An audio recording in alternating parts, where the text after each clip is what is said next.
نہیں. پھر کہا کہ میرے لیے کہہ دیا گیا کہ میری زندگی 80 سال کی ہوگی، اور پھر 10-11 سال پہلے مر گیا. میرے دوستوں اور بزرگوں، کائنات کی محترم خاتون حضرت سیدہ فاطمہ زہرا رضی اللہ تعالی عنہا کے خلاف کہتا ہے، میں چارپائی پہ لیٹا ہوا تھا، حضرت فاطمہ آ گئیں، انہوں نے میری ران ننگی کر دی اور کہا کہ تو مجھ میں سے ہے. یعنی ان کی اتنی توہین ان کا نام لے کر کی، اللہ کی پناہ. 313 اس نے اپنے صحابی بتائے. ان 313 صحابیوں میں سے بھی کتنوں نے دعوے کر دیے کہ ہم بھی نبی ہیں. ان کو لیے پھر گالیاں لکھی. اب مجھے سمجھدار ہو ایک بات کا جواب دینا. ایک طرف کہتا ہے مجھے مانو، جو مجھے نہیں مانے گا وہ کنجر ہے، وہ سور ہے، وہ رنڈی کی اولاد ہے، وہ کتیاں ہیں، فلانے ہیں. ایک طرف کوئی اور اگر نبوت کا دعویٰ کرتا ہے اس کو ماننے کو تیار نہیں ہے. اس کو ماننے کو تو جب تو دوسرے کو نہیں مانتا تو تجھے کوئی کیوں مانے؟ خود اپنے سوا کسی اور کے لیے یہ دعویٰ ماننے کو تیار نہیں. یہ بھی آپ کے لیے کہتا ہے جو مجھے نہیں مانتے ہیں وہ یہودی ہیں، وہ عیسائی ہیں. آپ کو اس کے بیہودہ اقوال اور بھی سناؤں تو آج اس کے جو ماننے والے ہیں وہ پتہ نہیں کہتے ہیں جی اس نے نہیں، اتنی بات جو لکھی ہے وہ استعارے ہیں جی، ان کا بڑا مقام تھا، ان کا ہم لوگوں کو نہیں سمجھ آتی اس کا کون سا مقام تھا. آپ نے یہ سنا اور سن لے.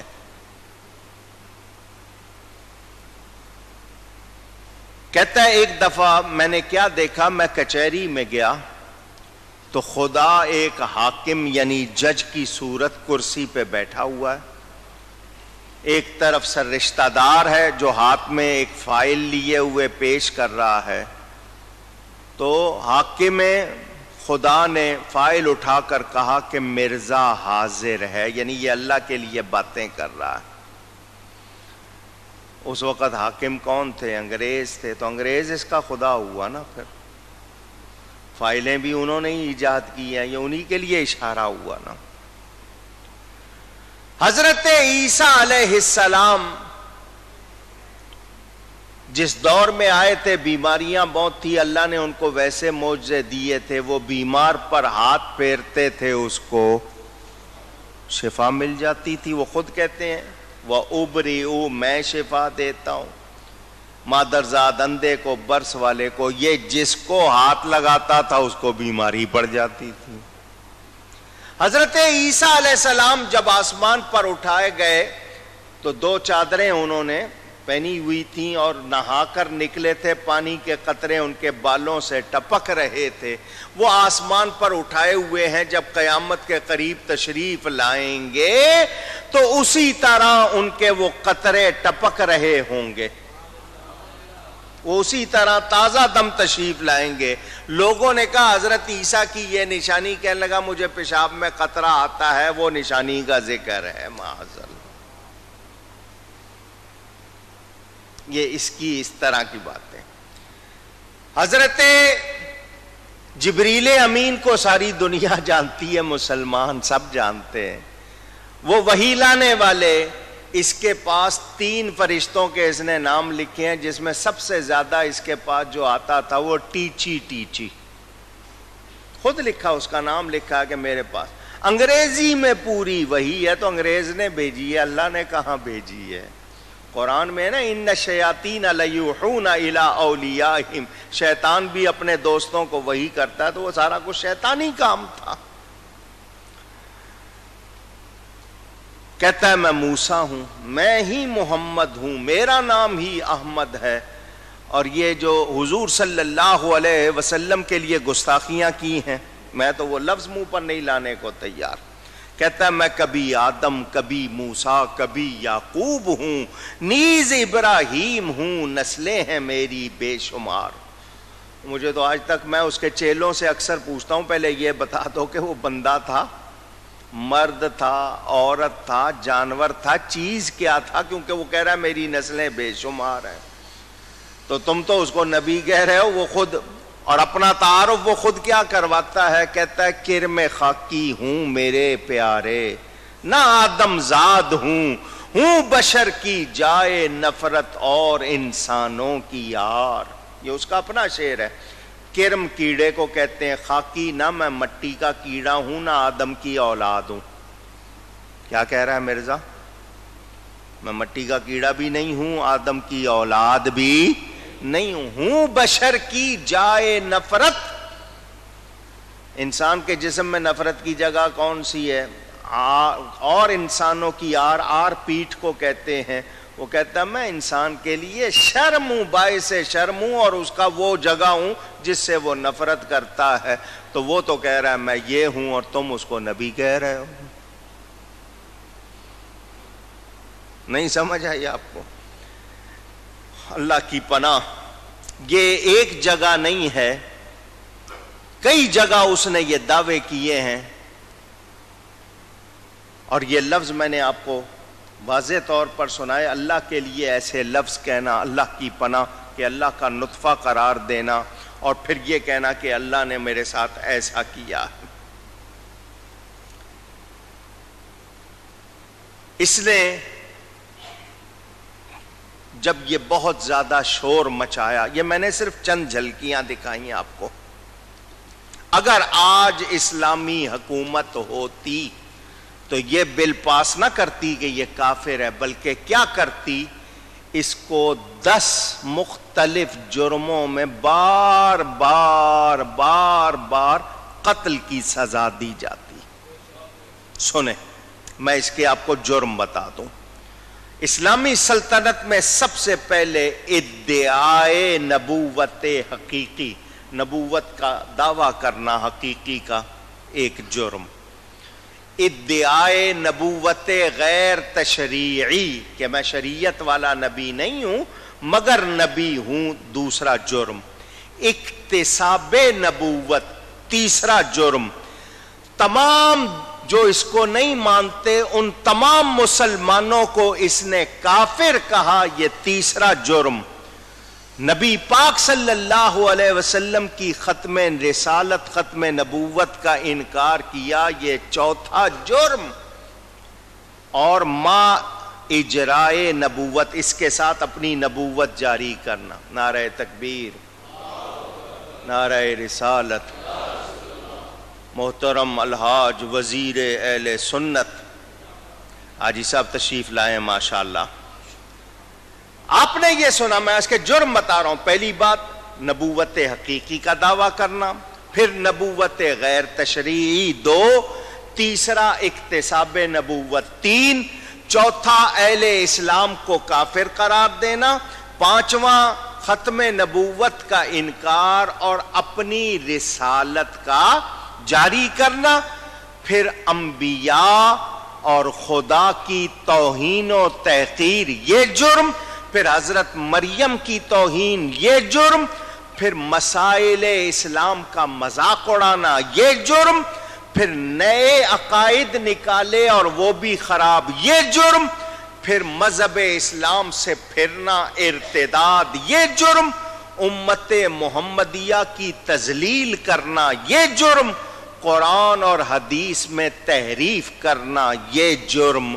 یہ اتنے جرم اس کے، اگر اسلامی حکومت ہوتی، آج کل آپ سنتے ہیں نا فلاں کو اتنی بار سزائے موت، یعنی اس کا جرم اتنا، تو اگر اسلامی حکومت ہوتی تو یہ جتنی لسٹ میں نے آپ کو سنائی ہے اتنی بار اس کو قتل کیا جاتا. تو پاکستان کی گورنمنٹ نے تو صرف کافر قرار دیا ہے. فاروق اعظم کی حکومت ہوتی تو پتہ چلتا. اور آج لوگ کہیں نہیں، ان کے پاس بھی کوئی دلیل ہوگی، ارے ہوگا نہیں ہوگا ہمیں کیا، سن لیں میں نے آپ کو بتا دیا ختم نبوت وہ قطعی عقیدہ ہے، اس میں شبہ بھی کریں گے تو کافر ہو جائیں گے۔ امام اعظم نے، میں نے آپ کو بتا دیا شروع میں کہ کوئی دلیل بھی مانگے، یعنی آج کوئی نبوت کا جھوٹا دعویٰ کرے اور کوئی دلیل مانگ لے، امام صاحب فرماتے ہیں دلیل مانگنے والا بھی کافر ہو جائے گا، کیونکہ اس نے ناممکن کو ممکن مان لیا۔ ہم اگر مرزائیوں کو، قادیانیوں کو، اس کے ماننے والوں کو مرزائی، قادیانی، احمدی کہا جاتا ہے، یہ تین نام۔ لاہوری اس کے ماننے والوں میں وہ گروپ ہے جو اس کے لاہور میں چاہنے والے تھے، وہ ایک گروپ بن گیا جو اس کو نبی نہیں مانتا، ولی مانتا ہے، تو جو کسی مرتد کو مسلمان اور ولی مانے وہ بھی کافر ہے، کوئی رعایت نہیں۔ اچھا، اب آپ نے یہ باتیں سن لی، اب میں آ رہا ہوں آخری جملوں پر۔ آپ نے مسئلہ بھی سن لیا، ایمان کی باتیں بھی سن لی، اس کا گند بھی سن لیا، تفصیل بھی سن لی کہ یہ سب کیوں ہوا۔ میں پوچھنا چاہتا ہوں، وہ لوگ جنہوں نے نبوت کا دروازہ کھولا تھا، کیا وہ اسی حکم میں داخل نہیں ہیں؟ تحذیر الناس کے بارے میں میں قاسم نانوتوی کی عبارت آپ کو سنا چکا کہ اس نے خاتم النبیین کے معنی آخری نبی نہیں مانے، حضور کے بعد خاتمیت میں کہا کہ جی آ سکتا ہے اور حضور کی خاتمیت میں فرق نہیں پڑے گا، تو جو حکم مرزا کے لیے ہے وہی اس کے لیے ہونا چاہیے یا نہیں؟ اونچی گئی ہے۔ اور آج اس کے چیلے ختم نبوت کے ٹھیکیدار بنے اور مجلس تحفظ ختم نبوت کے نام سے دنیا کو دھوکہ دیں، اپنے بڑے کو کچھ نہ کہیں، دوسروں کو کہیں، تو کیا یہ درست ہو سکتے ہیں؟ اب جن لوگوں کے پاس پاکستان کی تاریخ کا کچھ ریکارڈ ہے، 1974 میں جب مرزا ناصر کو اسمبلی میں بلایا گیا تھا تو اسمبلی کا حال آپ لوگ آج کل فوٹو میں دیکھتے ہو، فل پیک ہوتا ہے، نہ پرندہ پر مار سکتا ہے، نہ درندہ در مار سکتا ہے، بالکل پیک۔ اس کے باوجود جب وہ مرزا ناصر آیا تو ایک گند گرا اور وہ اسی پر گرا، یہ ریکارڈ بھی آپ کے ہاں موجود۔ اور وہ مرزا ناصر جب اسمبلی میں آیا تو یہی تحذیر الناس اٹھا کر لایا تھا کہ اگر ہم غلط ہیں تو یہ کتاب بتاؤ کیا ہے۔ آج مجھے آپ سے دو باتیں کرنی ہیں۔ میں پہلے بتا چکا، پاکستان کی اسمبلی نے بل منظور کر کے اپنا ایمانی فریضہ ادا کیا ہے، لیکن قادیانیوں کو اگر کافر مانتے ہیں تو اس لیے نہیں کہ پاکستان کی اسمبلی کہتی ہے، اس لیے مانتے ہیں کہ قرآن اور حدیث کہتی ہے۔ میرے نبی کے بعد کوئی نبی ہو سکتا بھی نہیں۔ اللہ اکبر۔ یہ پاکستان اس لیے بنایا تھا کہ یہاں اسلام کی حکومت ہوگی، یہاں قرآن و حدیث کا نظام ہوگا، اس کے مطابق ہم عمل کریں گے، مگر یہاں قرآن کے خلاف باتیں کی جا رہی ہیں۔ یہاں پر وہ لوگ جن کا پاکستان بنانے میں کوئی حصہ نہیں بلکہ مخالف تھے، آج یہاں پر بے راہ روی کو، بدعقیدگی کو پھیلانا چاہتے ہیں، تو کیا ہم خاموش رہیں؟ پوچھ رہا ہوں آپ سے، کیا کریں ہم؟ انڈیا کی فلمیں دیکھ لیں تو حق ادا ہو جائے گا؟ ان کے گانے گا لیں؟ نہیں، ہم لوگ موسیقی کے پروگرام، کیونکہ موسیقی کو روح کی غذا کہا جاتا ہے نا، تو پھر جب کوئی مرتا ہے تو پھر موسیقی کا پروگرام کیا کرو، وہاں قرآن خوانی کیوں کرواتے ہو؟ جب روح کی غذا ہے تو آپ نے اس کی روح کو فائدہ پہنچانا ہے تو وہاں گانے کا، ناچ گانے کا پروگرام کیا کرو نا۔ جب قبرستان جایا کرو تو ڈھول والے اور یہ موسیقی والے ساتھ لے کے جایا کرو تاکہ روح کی غذا ان کو ملے، وہاں قرآن کیوں پڑھتے ہو؟ تم لوگوں نے آج اسلام کو مذاق بنا لیا، اور ہمارے حکمران جو مصلحتوں کے خوگر ہو گئے، جن کے نزدیک صرف چندہ کس طرح زیادہ ملے گا، باہر کے ملکوں میں ہم اچھے کیسے بن جائیں گے، یہ ہے۔ یاد رکھو یہ دنیا کسی سے وفا نہیں کرتی۔ سکندر جب گیا دنیا سے دونوں ہاتھ خالی تھے۔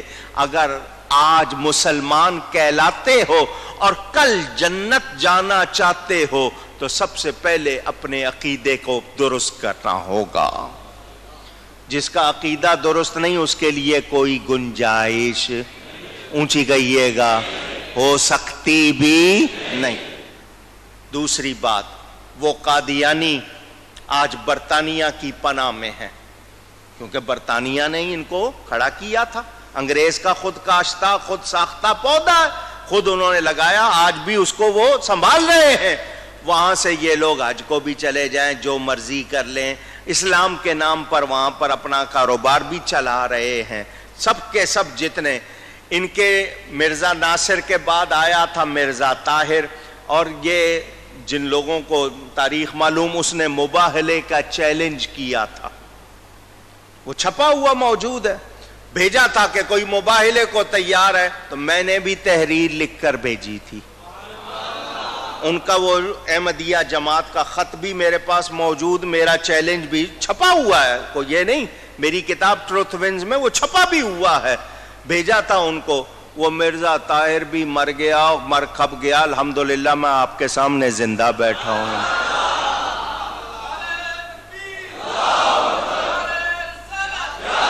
کیونکہ اس نے یہ کہا تھا اس موبائلے میں کہ ہم نے کہا نا سامنے، کہنے لگا آنے کی ضرورت نہیں ہے، جو جھوٹا ہوگا 1 مہینے میں مر جائے گا، وہ مر گیا، الحمدللہ ہم زندہ ہیں۔ اب اس کا کوئی مسرور نام کا بندہ وہ بیٹھا ہوا ہے آگے، وہیں پر اپنے کاروبار، مرزا کی بیویوں کو لقب دیتے ہیں اور اس کے بندوں کو صحابہ کا لقب، معاذ اللہ برداشت نہیں ہو رہا، اپنی عبادت گاہوں کو مسجد کہہ رہے ہیں۔ ان کا چھپا ہوا قرآن میرے پاس موجود ہے، اس میں کیا کیا تعریف کی ہوئی ہے وہ آپ کو دکھاؤں تو آپ خون کھول جائے۔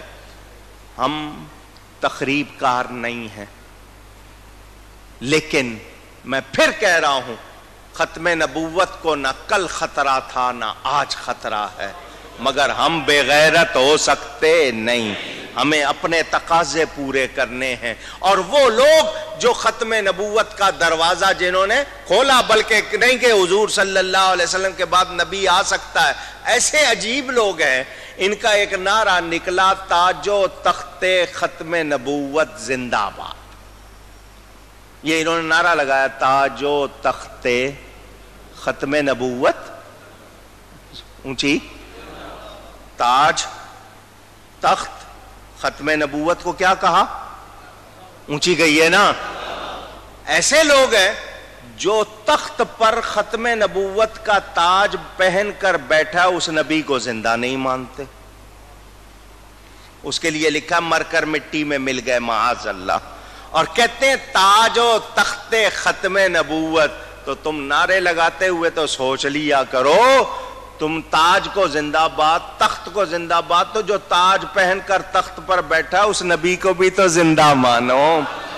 اور سنو ختم نبوت کو خطرہ کیوں نہیں ہے، اس کی وجہ سن لو، کلمہ پڑھتے ہو لا الہ الا اللہ محمد الرسول اللہ صلی اللہ علیہ وسلم، اللہ کے سوا کوئی عبادت کے لائق نہیں، محمد صلی اللہ علیہ وسلم اللہ کے رسول ہیں یا تھے؟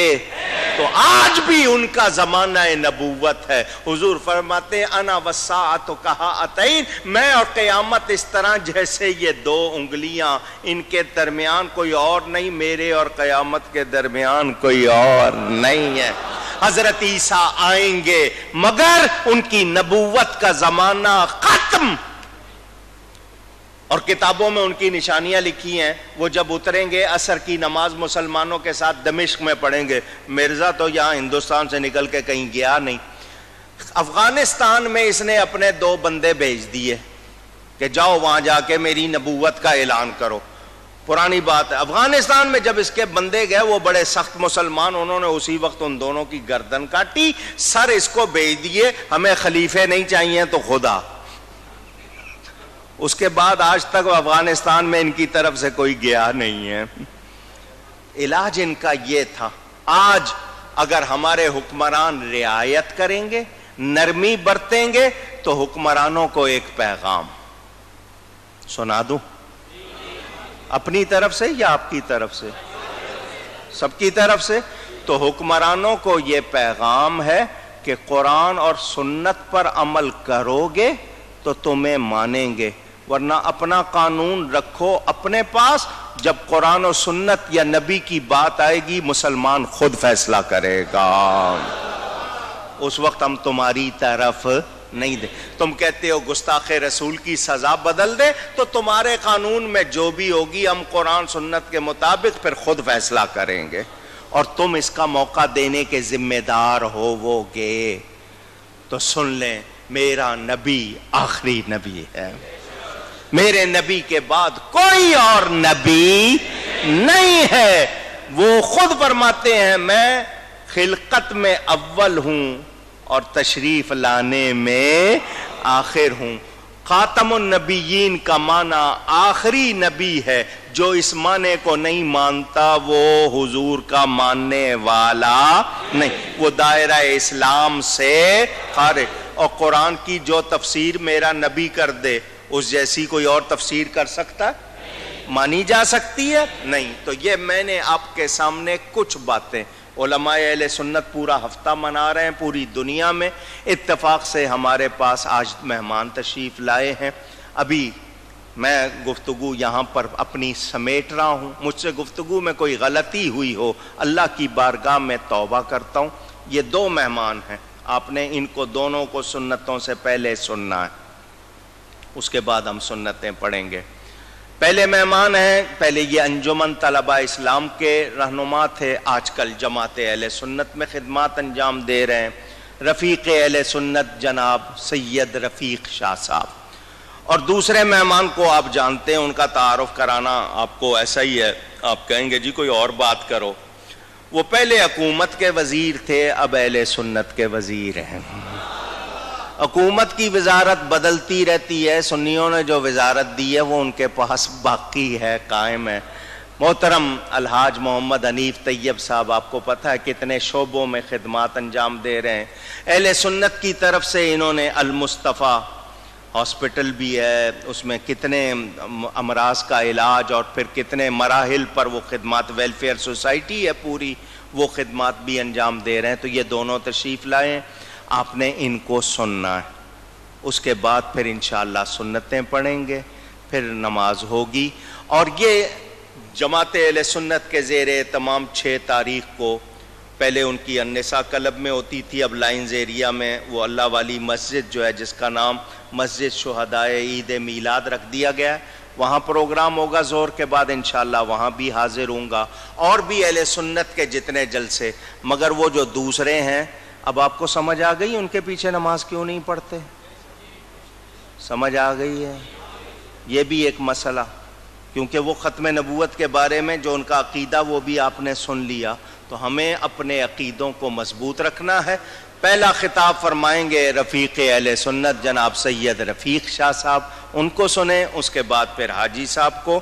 آپ لوگ اسی طرح ذوق شوق سے تشریف رکھیں. نعرہ تکبیر, نعرہ رسالت. نحمدہ ونصلی علی رسولہ الکریم. اما بعد فاعوذ باللہ من الشیطان الرجیم. بسم اللہ الرحمن الرحیم. الصلاۃ والسلام علیک یا سیدی یا رسول اللہ.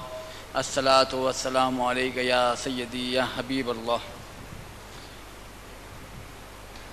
خطیب ملت حضرت علامہ مولانا ڈاکٹر کوکب نورانی اکاڑوی دامت برکاتہم العالیہ نے قرآن و سنت اور تاریخ کی روشنی میں ختم نبوت کے حوالے سے ایک مفصل بیان آپ احباب کے سامنے رکھا. اور اس کو اگر ہم یاد رکھ کر اپنی زندگی کا حصہ بنا لیں گے تو دنیا کے تمام فتنوں سے انشاءاللہ محفوظ ہو جائیں گے.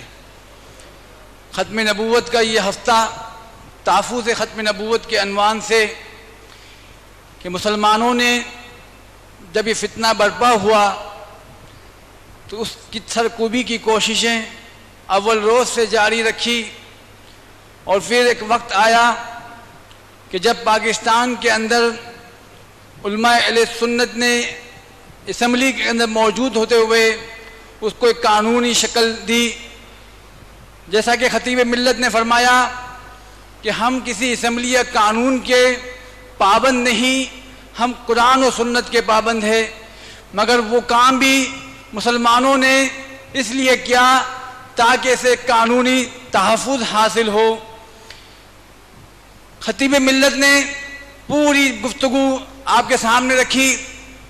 میں صرف ان عظیم شخصیات کو خراج تحسین پیش کروں گا جنہوں نے عقیدہ ختم نبوت کے تحفظ کے لیے اپنی زندگیاں وقف کی، قربانیاں دی، کلمی جہاد کیا، سیاسی میدان میں اپنا کردار ادا کیا. امام اہل سنت مجدد دین و ملت اور اس سے قبل اعلیٰ حضرت سے قبل امام حریت علامہ فضل خیر آبادی، جنہوں نے اسماعیل دہلوی کی خباثت کا مقابلہ کیا، اور اسی طریقے سے آج تک جو علماء اکرام اپنی تحریروں کے ذریعے، وعظ و نصیحت کے ذریعے ہمیں اس تحریک کو اجاگر کرنے کی طرف توجہ مبذول کرواتے ہیں، ہمارے عقیدے میں پختگی پیدا کرتے ہیں، انہی میں ایک نام خطیب اعظم مولانا محمد شفیع اوکاڑوی علیہ رحمہ کا، جنہوں نے تحریک ختم نبوت میں حصہ لیا اور باقاعدہ اسیر ہوئے اور اس جیل کی قید و بند کی صحبتیں برداشت کی، اور اس قید کے دوران آپ کے 2 صاحبزادے رضا الہی سے وصال فرما گئے. آپ کو حکومت وقت نے مختلف رعایتیں دینے کا وعدہ کیا کہ آپ اس تحریک سے دستبردار ہو جائیں تو آپ کو جو ہے جیل سے بھی رہائی مل جائے گی اور آپ کو سہولیات بھی مل جائے گی. مگر آپ نے اپنے نبی کی محبت میں، عقیدہ ختم نبوت کے تحفظ میں ایک رتی برابر بھی کمپرومائز نہیں کیا. انہی کی جدوجہد یا رسول اللہ، انہی اکابرین کی جدوجہد کا نتیجہ ہے کہ آج عقیدہ ختم نبوت کے تحفظ کے لیے قانون سازی بھی موجود ہے، اور وہ مسلمان بھی موجود ہے جو گستاخان نبی کو یا منکرین ختم نبوت کو لاجواب کر دیتے ہیں. میں انہی پہ اپنی گفتگو کو سمیٹوں گا، اور میں اب محسن اہل سنت الحاج محمد حنیف سید صاحب سے گزارش کروں گا کہ وہ اپنے خیالات کا اظہار فرمائیں.